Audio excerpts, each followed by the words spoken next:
코로나19 네 번째 유행의 꼭지점을 가까스로 잡았지만 걱정거리는 한둘이 아닙니다. 전문가 대부분은 조만간 오미크론 변이 바이러스가 우세종으로 자리 잡을 거라 예상하는 데다 설 명절을 앞두고 방역 대책도 손봐야 합니다. 방역 패스 도입 역시 시작부터 파열음이 작지 않습니다. 이 내용들 류재복 해설위원과 함께 알아보겠습니다. 어서 오십시오. 네, 최근에 확진 환자라던가 위중증 환자 수를 보면 좀 감소세가 완연해 보입니다. 그 이유가 어디에 있다고 보십니까? 우선 지난달 17일에 기존 그 사회적 거리두기 4단계보다 더 강력한 그러니까 방역 패스까지 포함한 그 방역 대책이 새로 나왔죠. 그리고 나서 이제 시간이 이제 한 달 가까이 지나지 않았습니까? 그러니까 보통 효과를 보기 시작하는 시점을 그 대책을 시행한 뒤 2주 후로 보니까요. 확진 환자의 수는 사실상 완연히 줄었죠. 거의 2배 이상 줄었을 정도니까요. 그러다 보니까 그리고 나서 또 시차를 두고 위중증 환자가 줄어들게 되거든요. 그러니까 지금 위중증 환자도 완연히 줄어드는 그런 추세를 보이니까요. 다만 이제 사망자 수는 조금 나오고 있는데 이것도 시간이 지나면 위중증 환자가 줄면 사망자 수도 주는데요. 그런 대책의 효과를 볼 수 있다고 보고요. 또 하나는 이제 그 60세 이상, 그러니까 위중증 환자가 특히 많이 줄어든 것은 위중증으로 갈 확률이 높은 그 고령층의 확진 환자가 줄었다는 것. 그리고 그 이유는 이제 백신 접종률이 어마어마하게 높기 때문에 그렇습니다. 지금 60세 이상의 3차 접종률이 80% 정도 되거든요. 연구 결과를 보면 3차 접종을 했을 때 2차 접종자에 비해서 감염 위험이 83% 정도 줄어드는 걸로 되어 있거든요. 위중증 악화 가능성은 97%, 사망 위험은 99%. 그러니까 2차에 비해서 3차 접종을 했을 때의 효과는 상당히 좋다고 볼 수 있습니다. 그렇기 때문에 현재 연세가 많으신 분들의 3차 접종이 80%를 가리키고 있기 때문에 당분간은 뭐 확진 환자가 많이 늘어나다 하더라도 위중증이나 사망으로 가는 것은 그만큼 줄지 않을까 그런 기대를 하고 있습니다. 네. 말씀해 주신 것처럼 저희가 계속해서 백신 접종에 좀 의지를 해왔었는데 이제 반가운 소식이 이번 주에 먹는 치료제가 들어온다고 합니다. 정확하게 밝혀지진 않았지만 화이자 거겠죠? 예, 지금 지난해 12월 27일, 그러니까 지난달 27일에 화이자의 그 먹는 치료제가 우리가 이제 긴급 사용 승인이 났죠. 머크 사건은 아직 안 났습니다. 그렇기 때문에 화이자가 들어올 게 맞는 것 같고요. 화이자는 우리가 지금 76만 2천 명분 정도 계약을 했는데 13일쯤에 들어오는데 이 물량이 저는 굉장히 중요하다고 봅니다. 작년에 우리가 이제 초기에 백신 물량이 딸려서 우선순위를 정해서 주기도 했고 혼란이 오기도 했었거든요. 그런데 좀 먹는 치료제가 이번에 많이 도입이 되면 그러니까 먹는 치료제는 한마디로 말하면 이제 코로나19 감염을 막는 것이 아니라 걸렸을 때 중증으로 가는 걸 막아주는 거거든요. 지금 우리나라가 하루에 지금 확진 환자가 한 3천 명 정도 되고 위중증 환자가 거기서 이제 위중증으로 가는 비율이 한 2% 정도만 된다고 보면 만약에 먹는 치료제가 한 10만 명, 20만 명분이 들어오게 되면 현재 그 확진 환자들 가운데에서 초기에 그 먹는 치료제를 다 처방할 수가 있습니다. 그러면 위중증으로 갈 확률이 굉장히 떨어지거든요. 이 화이자에 먹는 치료제는 위중증으로 가는 비율을 89% 이상 막아주거든요. 그러니까 원래 위중증 환자가 10명이 갈 거면 이 치료제를 쓰면 1명만 간다는 얘기죠. 그러니까 위중증 환자의 수를 획기적으로 줄일 수 있습니다. 그래서 초기에 도입하는 물량이 어느 정도 될 것이냐 이게 저는 상당히 중요하다고 보고요.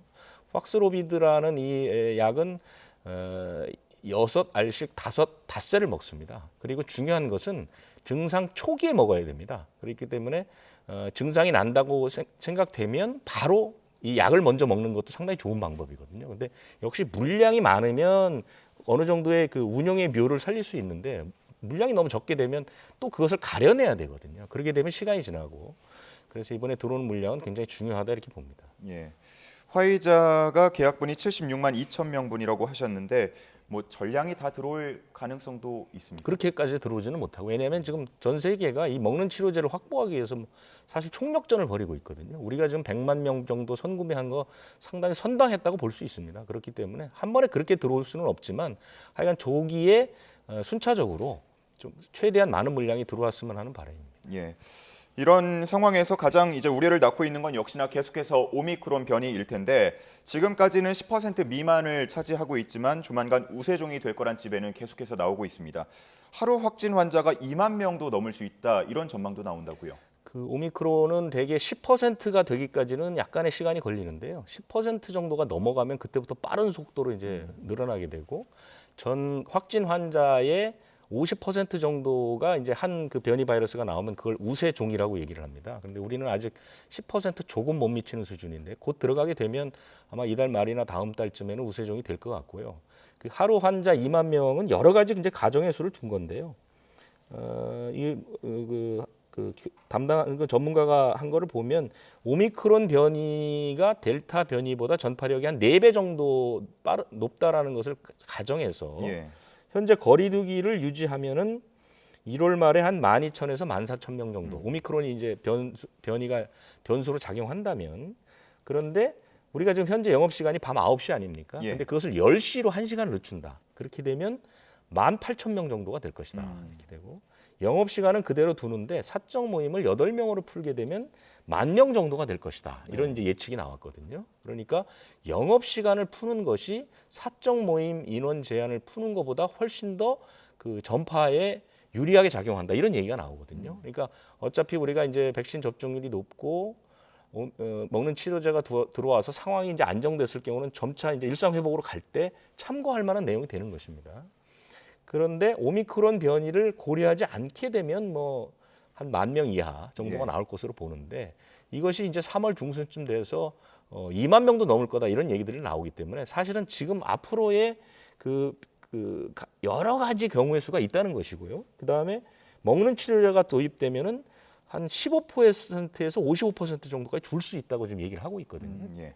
그렇기 때문에 우리가 앞으로 남은 한두 달 정도를 어떻게 운영을 하느냐에 따라서 확진 환자의 수라든가 전체적인 감염 양상은 많이 달라질 수 있다. 이것을 시사하고 있습니다.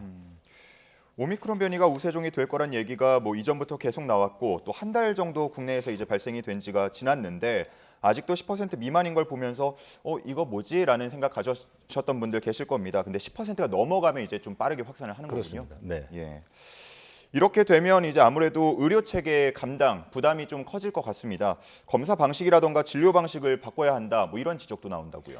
그러니까 지금 우리가 뭐 하루 10,000명 정도 환자가 나오면 감당할 수 있는 의료 체계를 갖추겠다고 얘기를 했고 지금 그것을 갖추기 위해서 노력을 하는데 사실 보면 상당히 좀 무리수를 두는 경우들이 많거든요. 그러니까 규모가 큰 병원이라든가 국립병원이나 대학병원은 막 행정명령을 내서 사실상 병상 자체를 막 예. 끌어오고 있잖아요. 그러니까 일반 진료에도 막 타격을 주고 이런 방식으로 가면 어렵다 그런 것이죠. 그렇기 때문에 그러니까 오미크론이 확산되게 되면 오미크론의 특징은 감염력은 높지만 위험도 자체는 한 40% 정도까지 줄어든다고 하니까 동네 병의원, 그러니까 우리가 일상적으로 만나는 동네 병의원에서 무증상이나 경증 환자를 치료하는 방식, 그다음에 동네 병의원에서 재택 치료를 관리하는 방식으로 가서 그것을 이제 그 의사 선생님들은 의료 체계의 일상 회복이라고 부르더라고요. 이런 식으로 해서 어쨌든 앞으로 이제 오미크론이 되면 환자는 늘고 경증이나 무증상 환자가 같이 늘어나는 이런 양상을 보일 테니 이 부분을 국가 중앙 의료센터 체계에서 다 감당하는 건 무리니까 동네 의료 체계에다가 좀 분담을 시키는 방식 이런 방식들을 지금 빨리 갖춰야 된다 이런 얘기들을 하고 있는 거고요. 또 하나 이제 검사 문제가 있습니다. 검사가 지금은 이제 아무래도 오미크론이 변이가 우세종이 되게 되면 지금보다 검사량이 훨씬 늘어날 수 있거든요. 예. 그럼 지금의 PCR 검사만으로 감당 가능할 것이냐? 이 부분도 있습니다. 그래서 방역 당국에서는 자가 검사 키트를 확대하겠다 이런 이제 예. 방침이 나왔죠. 그래서 물론 자가 검사 키트는 위양성률이 너무 높아서 사실은 이것은 진단용으로 쓰는 것이 아니라 검사 그냥 대충 알아보는 정도인데. 아무래도 오미크론이 이제 경증이나 무증상이 많다 보니까 자가 검사 키트를 보완적으로 활용할 수 있는 방법이 있지는 않아요. 전혀 증상이 없는데 그걸 꼭 가서 PCR로 검사를 받을 필요가 있냐라는 것에서 자가 검사 키트를 좀 확대하는 방안 이런 방식으로 오미크론을 대비하는 그런 움직임들이 방역 당국 안에서 아직 확정되지는 않았지만 방향은 잡아가고 있는 그런 모양새를 보이고 있습니다. 그 말씀하신 자가검사 키트 같은 경우는 만약에 보급이 되면 확진자 수 관리는 이후에 어떻게 되는 겁니까? 확진자 수라는 게 지금까지 이제 우리나라는 이른바 K 방역이라고 해서 많은 검사를 해서 확진자를 걸러내는 작업, 그다음에 이제 확진자의 수를 지금도 매일 발표하고 있지 않습니까? 근데 오미크론 변이가 되면 아무래도 확진 환자의 수는 큰 의미가 없을 수 있습니다. 왜냐하면 예. 지금 외국의 사례를 보면 확진 환자는 10배, 20배씩 늘어나는데 사망자나 중증 환자는 오히려 좀 줄고 있는 그런 것들이거든요. 그렇기 때문에 물론 자가검사 키트에 그 확정이 됐다고 해서 그것이 바로 되는 건 아니고요. 자가검사 키트에서 양성이 나오면 무조건 PCR을 받아야 되죠. 하지만 모든 사람들이 아무 증상이 없는데도 무조건 PCR만 다 받는 방식은 너무 의료 손실이 크다. 이런 지적들이 있는 것입니다. 아주 보완적으로 사용해야 됩니다.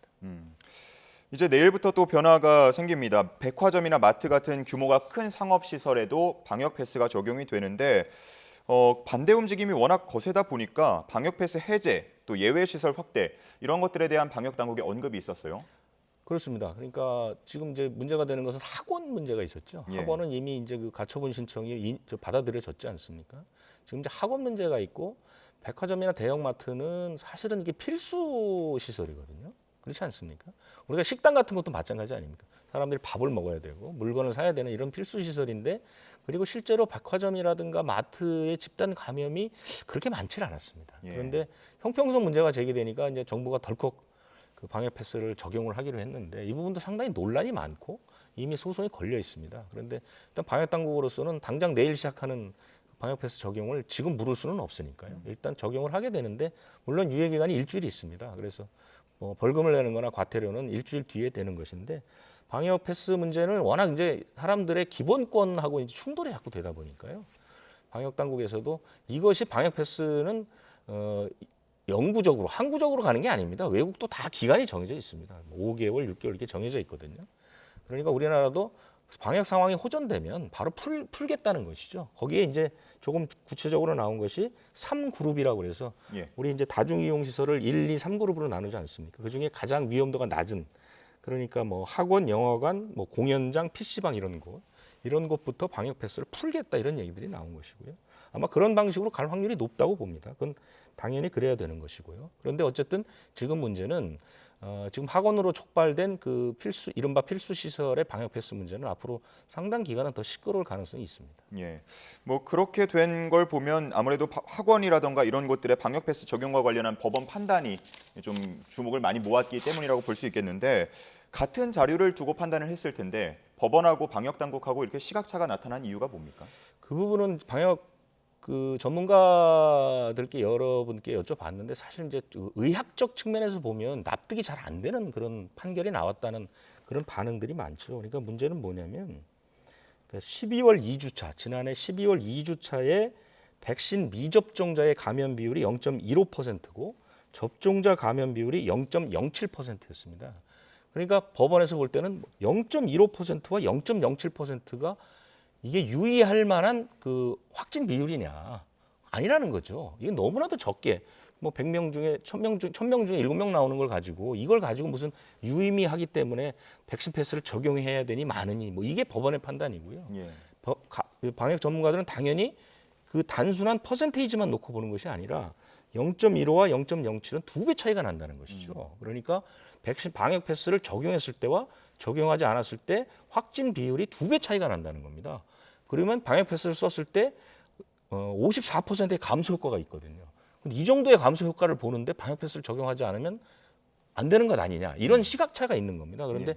전체적으로 다 보시면 아시겠지만 방역과 관련돼서 이 퍼센테이지라든가 감소 효과의 퍼센테이지 굉장히 중요하거든요. 근데 이것을 법원에서 너무 수치의 다소만 놓고 판단한 것이 아니냐 이런 비판들이 있는 것은 사실입니다. 예. 그렇다 보니까 뭐 백화점, 마트에 적용되는 방역 패스 이 소송 결과에도 많은 분들이 주목을 하는 것 같습니다. 자, 이제 이번 주에 먹는 치료제가 들어온다고 하니까 이 구체적인 발표 좀 기다려 봐야겠습니다. 오늘 말씀 여기까지 듣겠습니다. 류재복 해설위원님 감사합니다.